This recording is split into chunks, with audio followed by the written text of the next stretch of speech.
Megamind, the genius behind this whole concept of podcasting and real talk radio. The creator of, as a matter of fact, podcasting. He goes by the name of Knight. And today he's going to introduce himself. I'm going to interview him. He's going to give you the runaround about his life and how he got to where he's at today. So, without further ado, Knight, come in, brother. What's up? What's up? What's up, my dude? What's up? What's up, baby? Thanks That's how I get it. You ain't giving some of the love. What's up, boy? Hey, man, thanks for giving me the opportunity to interview you. Let the people know all of what you're about, the message you're trying to send, and the lives you're trying to change. Matter of fact, let me get some Seagram's vodka right there. Got you, bro. Oh, you done had me one. Yeah, I already had one poured for you, bro. I know how you roll. It's good to see you, man. Look, and I couldn't have picked a better person to help start this off for me. I'm gonna have different hosts sometimes, but you'll be a main host until you find your link, what you want to do. What's up, everybody? How you doing? Represent from Fayetteville, North Cac. You know what I'm saying? That's KNI to the GH to the what? Oh, good. Hey. All right. Dead pork. So I guess tonight is really about the people getting a feel of who you are and what you're trying to bring to the table. What's your main mission, and what are you trying to get across to the people with this movement you're trying to create, basically? Well, I'm gonna ask you basically which movie you're talking about, because I'm a whole bunch of different things. So I would like to know, which movies you talking about. Not saying. Understood. You know that. You talking about the music or? Well, being our first podcast, our little rough draft or pilot to the shows to come, I guess through the podcast and creating this as a matter of fact radio. As a matter of fact, get that. As a matter of fact, copywritten today, huh? Oh, good. What do you plan to achieve by doing this? Man, I got some projects gonna come that's gonna bust people's head. For one, I gotta say like this, and I don't care nobody coming. Nah, I ain't on J. Cole. That nigga doing his thing. He went out there and went and got it himself. That dude was back to what bomb shorts back in the day. Zephyrus, I am so proud to see that dude doing it, because I'd have battled him when he was younger. An original. And he was a therapist, but he doing his thing. So enough about that. He doing him. Anybody word Jay, do your thing. And when you get to where you get to and everything come together, people they're gonna concentrate themselves on knowing that you did come back and do what you did, because you've been doing it already. Thanks for representing the 9, baby. One time, 2-6, baby. But I got some things in the work and I can't really talk about it.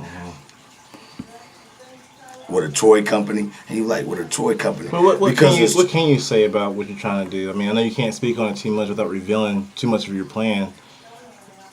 But what can the people expect from you in the future, from what you're trying to provide for the people in the young community? Black, white, doesn't matter what nationality, but as a whole, people. I'm gonna be honest like this. No racism. Never been a racist. I'm a military brat. Grew up around so many different cultures and everything, and I've dealt with so many different people, men and women, Asian, Oriental, Russian, German, spreche Sie Deutsch, so obviously sehr gut. I speak German. Right. A lot of people speak Spanish, but I can't. I be trying to Buenos Dios. And that's rare. You never really come across a black guy speaking German as you do. I wouldn't even thought you spoke German. Not to say I'm put you in the category or anything, but how you look, what I'm saying? I would never think that German would come out your mouth. But that being said, that's an inspiration of somebody right there. Well, it's opening doors for younger people, saying we're taught to speak Spanish, or you're led down the road to speak Spanish, but you're here speaking German fluently. Well, I got some work to do, but it's just a point. Like, you could drop me off at Germany, and I'm there. I'm good.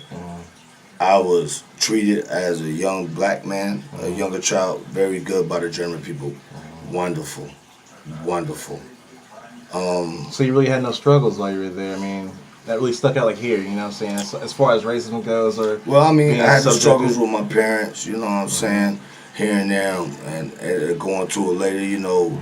Parents cheat or this and that and everything.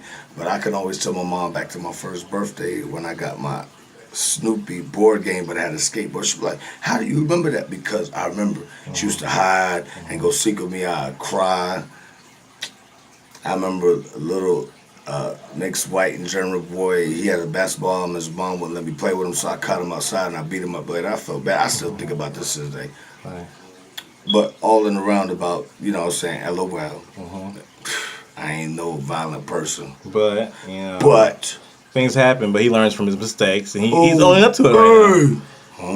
Can you say that living in Germany and learning from different cultures or people being around you, not even just Germany, but as you said, you traveled, Deutschland. being around certain ethnics or different genres of people, could you say that kind of influenced you to do what you're doing now, as in trying to open the eyes to different perspectives of how people should view things or opinions of other people? Or? What influenced me really? What really influenced me was back in the day, like when we was in Germany, and like certain people was from New York. Certain people from New York, they go home or whatever, they come back with L Cool J, Sheena Easton. They will come back with fat. Shit, they even drop it over in the States, right? It'd be like fresh out there, but we ain't seen the shit. States, but it went over in Germany. The shit. Okay. Fat Boys. Oh my gosh, yo.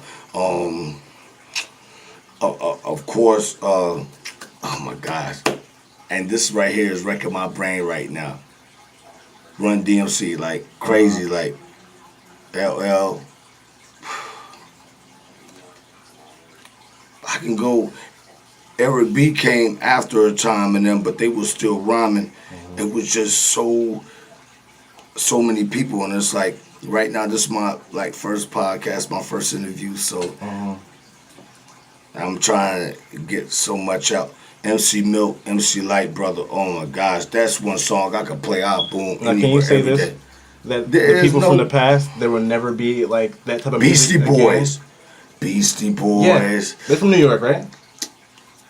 New Edition from that time. All them people was, and now I'm starting to dang try to put everybody together. Could you say they kind of had an influence on your life and what you perceived in your life and what you did with it? Like the message they sent in their music and how they made you feel when you listen to it? Yeah, because they was the forefront of everything. That they showed us how to get out to get it. They were pioneers. And a lot of people don't respect it to the day for the people that did it. You might they not paved the like, way.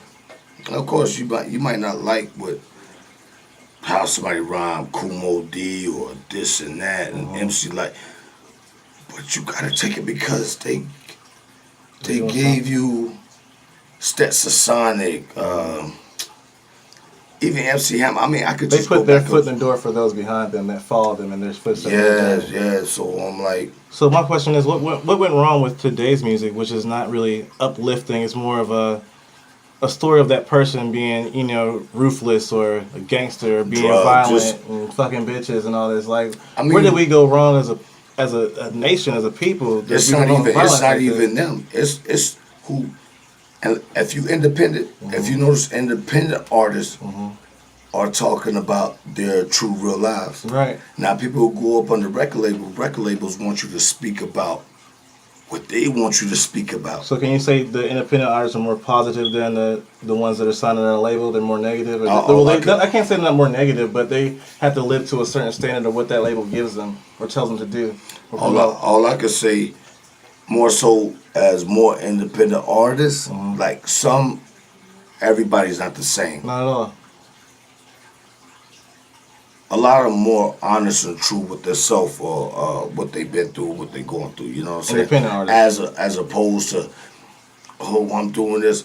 I get my drink on. You know what I'm saying? Yeah. I do my thing. But for me to be 41, I look better than a whole lot of these younger kids. Yeah, people my age being 26 looking older than you. Just from what they're doing and how they live their lives, Yeah. Anyway. You saying I look older than you? Nah, you good. You still look young. You still look young, right, y'all? Yeah, I hope so. I hope y'all said yes, but what I'm trying to get to is basically okay. What can you do to change the perspective of these young artists, not even just rappers or just artists in general, people being creative in their own mind, in their own mainframe, their own sense of creativity. What can you do to add to it so they don't feel like they're outcasts for expressing themselves the way they want to This express is what you themselves? do. This is what you do. I can't put Jesus on nobody. I can't do. God is my everything. I don't care what nobody say. I don't care what I done. I done sold dope. I done snorted coke. I done everything. I don't care what nobody's. Whatever they do is what they do. But I love my God. I mean, through anything and everything. I lost my daddy in my arms when I just turned 18. He went at my prom. He went at my graduation. Y'all were close? And nah, we wasn't close, but I had my father. It's kind of hard. That Him and my means a mom lot, used to though. fight. You know what I'm saying? It was a lot of things, but I had both my parents, and In I your life. was able to learn from something on this. Yeah. And my dad was strong or something. I wish he would have taught me more of being a man. But I just remember this. I'll say this. I'll put this out there right now. When my dad took his last breath, I remember that. And I'm holding real tight right now because you loud bust out in tears.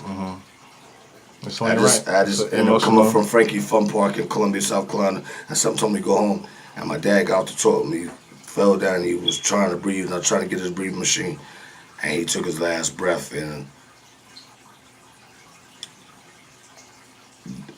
that was the first death that I seen by somebody so much I care for, but I hurt so much for to show me more as being a man, but God put it in his way.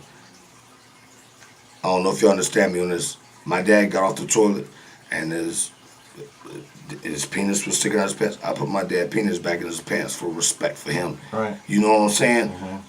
I don't want the ambulance coming. They got to put it in, and I'm looking